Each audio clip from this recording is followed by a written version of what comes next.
మనకు కష్టాలన్నవి ఎక్కడి నుంచో రావు. కొన్ని మన రూపంలోనో, కొన్ని మన తల్లిదండ్రుల రూపంలోనో వస్తాయి.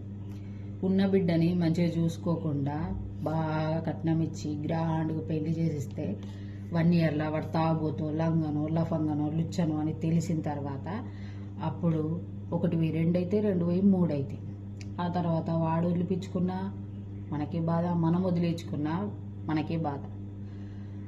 ఆ తర్వాత ఒకదాన్ని చూసుకోకుండా 3 కొంతమంది చూసుకుంటారు, కొంతమంది నేను చూసుకొని అంటారు. అదేదో పెళ్లి కాకముందే అమ్మ తల్లి ఒక 20-25 సంవత్సరాలకు మేము పెంచినాము, ఇక మాతో అయితలేదు, నువ్వు పోయి నీ కాళ్ళ మీద నువ్వు బతుకు ఎక్కడన్నా అని చెప్తే అయిపోతుంది.